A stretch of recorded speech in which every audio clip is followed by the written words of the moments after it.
Hi everybody, Amor Tolls here. As I think many of you know, as a novelist, I like to mix it up.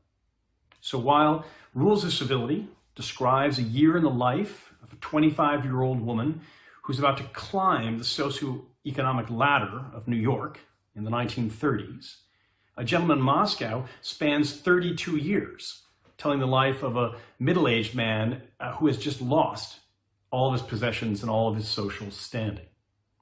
Now with my new novel, The Lincoln Highway, I am going to mix it up again, in that this story follows three 18-year-old boys and an 8-year-old boy as they make their way from Nebraska to New York City in 1954, and the whole story lasts only 10 days. Now, why do I do this? Why do I mix it up in this fashion?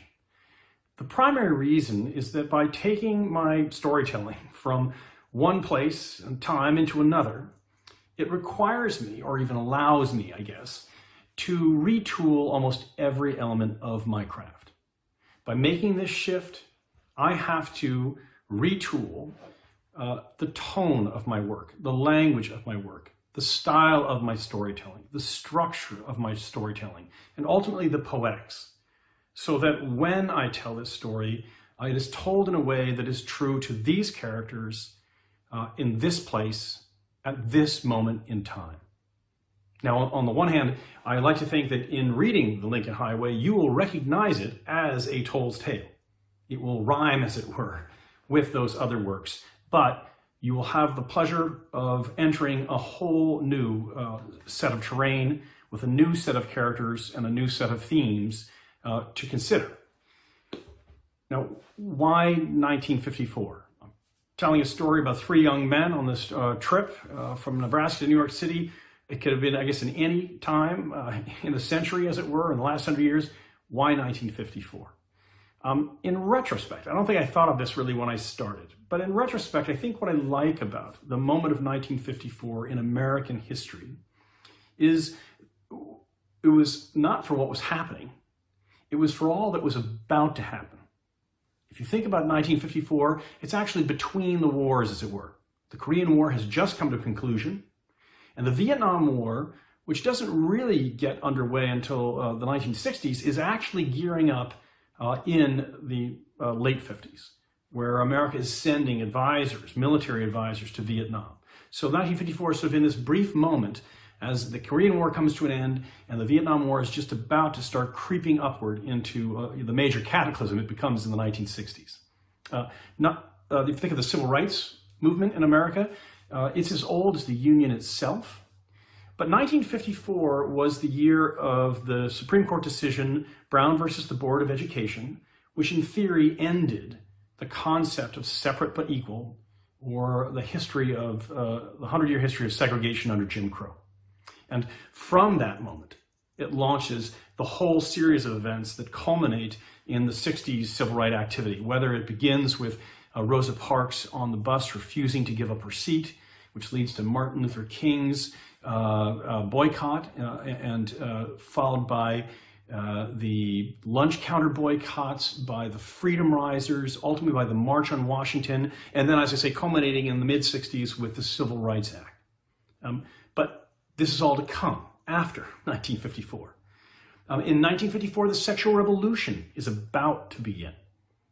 Playboy is being issued for the first time in the United States, which is kind of taking the notion of pornography and putting it on the living room table, a magazine that in theory you could have in a dentist office, or you could read politely on a train, you know, the sort of crazy new notion of the role of pornography in public life.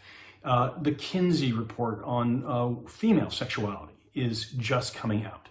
In a few years, the pill is going to be invented, which of course completely changes the landscape of sexual activity in America and throughout the world, where young couples can suddenly have sex without fear of getting pregnant, and suddenly their entire lives being changed in a moment.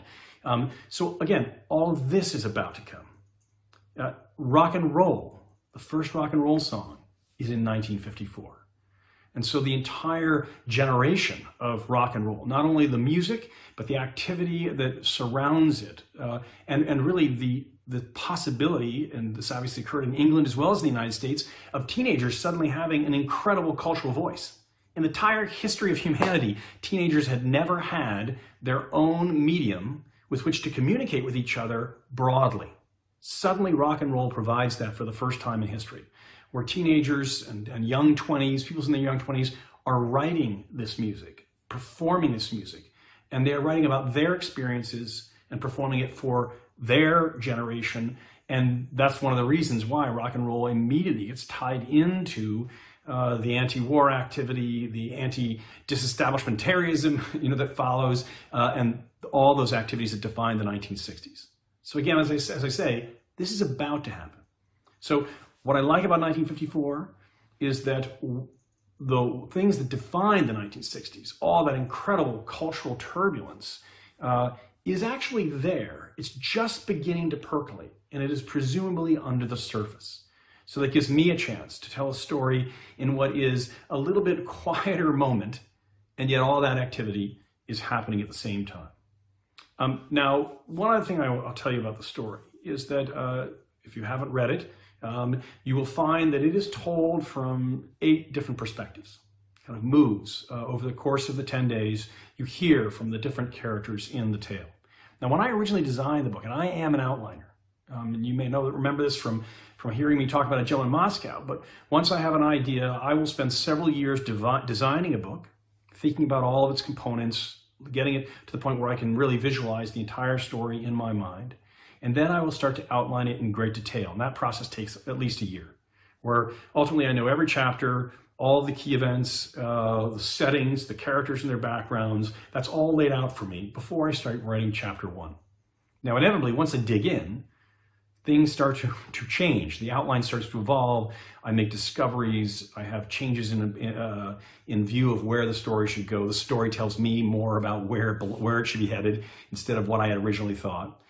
And in the case of the Lincoln Highway, the biggest example of this by far is that when I designed the story, it was going to be told from the perspectives of just 2 characters. Emmett, the young son of a farmer from Nebraska, and Duchess, who grew up in sort of a rougher set of circumstances in New York City as the child of a sort of actor con man, in essence. And it was going to go back and forth between these 2 characters as the 10 days unfolded. These 2 young men who have come to know each other through chance. And that's the way the story was going to be told. But once I got pretty deeply into the story, I found myself writing a particular section where I thought, you know what, this section really needs to be told from the perspective not of Duchess or of Emmett, but from the character Ulysses. And I wanted to tell a section from this suddenly from the perspective of a character named Pastor John. And that began to make me rethink the entire plan. And suddenly I thought, you know what, the character Sally deserves to be heard. The character Woolley deserves to be heard. Abernathy deserves to be heard, and Billy deserves to be heard. So the outline was retooled, and I actually went back to the beginning of the story, and in essence started again, revising and beginning to weave in these counter perspectives that ultimately I think give the story both its scope and its texture. I don't know how you'll feel when you finish it, but for me, it's hard to imagine at this stage that I ever conceived of the story as being told by just the 2 voices, because it's the richness of the 8 different voices that ultimately makes the book, I think, interesting structurally, artistically, and satisfying as a reading experience. At least that's what I hope. In closing, I guess I'll just make a quick personal remark, which is that I've wanted to write fiction all my life. It's really my primary dream since the time I was a boy. I was in 1st grade when I really decided I wanted to be a writer. And I've written for much of my life, most of my life, written fiction for most of my life. But I didn't get around to submitting a novel for publication until my mid-40s, when that was 10 years ago this summer, when Rules of Civility came out. So in the second half of my life, as it were, I've had the extraordinary satisfaction and the luxury of being able to tell stories with the help of the publishing houses and the bookstores, and with people like you who've done it. So I owe you an expression of gratitude for helping, giving me the chance to have my dream come true.